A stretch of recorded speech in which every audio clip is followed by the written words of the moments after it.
One of the biggest problems that voice actors face is, what do I charge? When it comes to video game voice acting rates, it's not quite as clear-cut as if you were dealing with a commercial client for an advertising campaign, for example. Generally, voice actors in video games typically experience two distinct situations. One, the I don't know what to charge is the initiate's trial by fire ceremony we all must pass through. You will be set on fire. You will mindlessly run while screaming because you are on fire. You will accidentally fall off a cliff whilst you're screaming and running because you can't see because of the fire, and you will vomit on the way down because you are screaming so much. The phases for when you're a beginner wondering what to charge go something like this. Oh, I'm a voice acting solopreneur. I can charge whatever I want. OMG, what do I charge? What does everyone else charge? How come nobody wants to pay me money? I think I suck. I think they suck. I am so confused about what to charge anymore. F this industry. The second situation of being told your price is too high or some variation of that comment, or what usually happens is being completely ignored after you send your quote, is reserved for those of us who have been around long enough in this industry to grow a pair of headphones and actually charge a reasonable fee to cover your costs, like every other person does in this survival game called life. Game pun. Aren't I clever? You're an NPC, so you may as well act like one. Notice how in games there is no grey area when it comes to interacting with an NPC.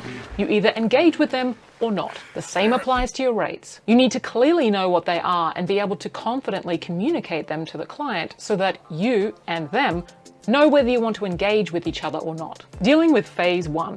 What do I charge? The good news is, it's a free market. You can literally charge anything you want. In theory, contracts are openly negotiable. Yay, capitalism! If you want to charge $1 million, there's nothing stopping you. And there's something brilliant called union rates. Yay, collective folk! The creative arts people have banded together over history to fight for minimum pay and conditions of work. Also known as don't get taken advantage of by companies who are looking to make a profit by sacrificing you at the altar. If you are a member of the union, being MEAA in Australia, sag-aftra in the USA, ACTRA in Canada, equity in the UK, then the general rule is you need to charge union rates. That's the whole point of being part of a union. And you can also charge more than the union rates. That's perfectly fine. If you're not in the union, welcome to the rabble of non-union freelancers, meaning you have to figure out your own rates. Normally, you do that by researching what the market is paying in your country, what your experience is, what value you bring to the project. And this also influences what studios are willing to pay you, because the more experienced you are, the more money you can ask for. And not selling yourself short, because you need to find a respectable way of earning money for the value that you're bringing. If you're not union, I encourage you to view the union rates as a benchmark for what you should be charging. You can quote more than union rates, which is what I do. You can stick to the union minimum rates, or you can charge less. How much less you charge is really dependent on your experience, your costs, and creating a long-term sustainable way of supporting yourself. Because when you're thinking of turning this fun little voice acting job into an actual career, it's not really winning to be charging $5 on a freelancer website and end up broke and burnt out. Phase two, your rates are too high, I can't afford that, we don't have the budget, your price is too high, or some variation thereof. This is a very common experience. And it's something that you just have to get used to and realize it's not personal. It's just that companies are either looking for a fatter profit margin, you're working with an indie studio who don't have a big budget, or you're just working with complete a-holes who really don't give a toss about voice actors. Fortunately, that's a very small, tiny percentage of people out there. Most of the time, when people get shocked by your rates, it's because they're working on an absolute shoestring budget. Understanding what people are working with and how you approach that is going to be more important than whether you can have a slam dunk and get the high paying job straight away. Remember, this is a very small industry. This is a long-term career. It is okay to negotiate. If you're non-union, you have a lot more leeway in doing this. If you're union, you have to charge union rates. There's no, don't be dodgy. But also realizing when you're working with a client who does have a budget, for example, government, don't just hand over the lube, drop your prices, and then forever regret the fact that you've let yourself become a doormat. It's better to just politely decline, move on to clients who don't think that price is the only negotiating factor, and save yourself a lot of headaches. I have found that clients that I've worked with in the past, this is not so much video games, but it has definitely been commercial clients, weirdly enough. The clients who want to pay the least are the ones that have given me the most headaches. They are usually the ones who are trying to get more rereads, more cut downs, more takes, more variations, more script writing for the lowest price that you have agreed to. So this is where the more you've been racing around this track, the more you start setting stronger boundaries, the more you are confident in being able to make quotes. It's not about hitting home runs, it's about getting on base. Watch the Moneyball, it's a great movie, just for that phrase. There are other good things about that movie, that's just something that stood out to me. It's building those relationships. This takes time. There are no shortcuts to this. I have worked for much lower than my standard rates that I have charged, and I am completely happy with my decisions. I'm happy, I look back, I don't have regrets. Great people to work with, they're still working in the industry, they have referred me to other people. These are strategies of building relationships and caring about your career and not just making a quick buck. I talk a lot about all of this kind of thing and more in the voice acting course which I created. The reason why I created the course is because I've received a lot of the same questions over the years from people, and I want to be able to put it all into the one space, be completely transparent and honest, maybe a little too honest, in a private platform. So if you're interested in pursuing a voice acting career in video games, I encourage you, click the link. It's a Udemy course. It's the cost of a price of lunch. They keep doing discounts. Clearly, I'm not in it to make a big buck from people, okay? It's just because there's a ton of information I know, and I don't want to keep repeating the same thing, which is why I'm creating this video, because one of the biggest questions that I get is, what do I charge? If you know somebody who could really benefit from this information or doesn't know where to start or what to charge, please feel free to share with them, because I'm creating this. This is exactly what I wish I knew. And it took me years to figure it out. I'm still learning because the industry keeps changing, but feel free to share away. And going back to that sacrificing on price versus charging what you're worth, in that example of somebody saying to you, your prices are too high, there's a temptation to offer a discount. You might say, for example, I'll give you 50% off or what have you. The issue of doing that in a reactive way is that you've allowed your boundaries to be broken immediately. It's like, what do you think they're going to do when they actually start working with you? They're probably going to try and break every other boundary, such as messaging you outside hours, requesting re-records or rereads of the script, asking for all the extras, and they basically become some of the biggest pain in the butt clients that you'll ever have. The moment that you allow somebody to break your boundaries right off the bat gives them an open invitation to keep trying to break them on every other aspect. And this is one reason why sacrificing on your price breaks boundaries. The other aspect to it is it devalues your worth.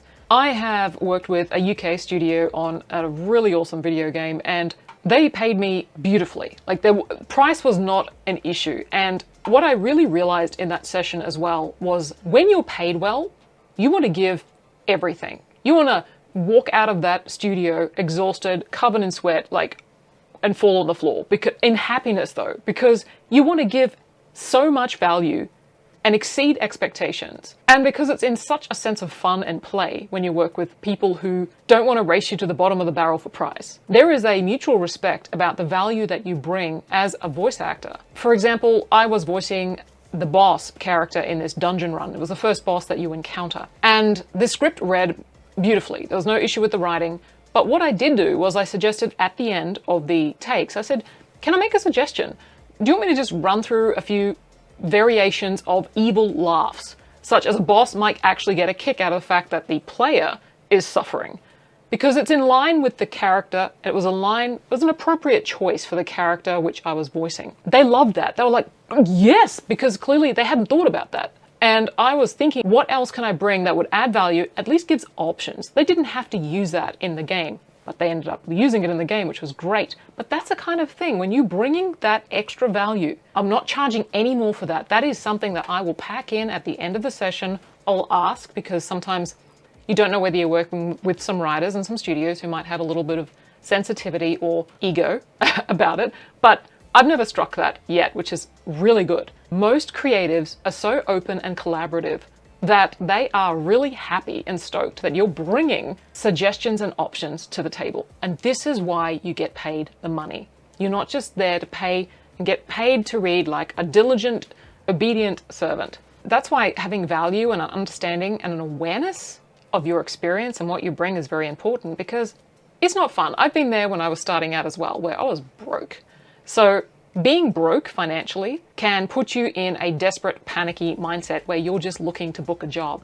And nobody makes great decisions as a human being, if you're broke financially, you're hungry, you're horny, or you're tired, or drunk. These are all combination of all of them. You make the worst human decisions when you're in those states. So this is why I'm a big advocate of having no shame and actually having pride in having a survival job or a day job, because you're giving yourself the psychological cushioning to know that you're okay, that you can cover your basic bills. Might not be great, can be just a part-time job.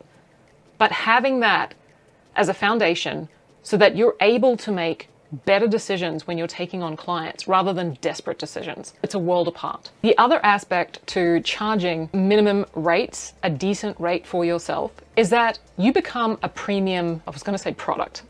You become in the premium category. You develop a reputation for being somebody that people want to work with. They're paying premium price and you better deliver. I'm not saying that you just, be a slacker and take the premium price. You offer something and you start developing a reputation for delivering a premium service. It makes you an aspirational choice to work with. Recently, I worked with a person who has also worked on the Far Cry video game, and my experience in the studio was just fantastic working on this game. There are no words to explain what it feels like when you're working with people who understand how to work with people professionally. Everyone levels up.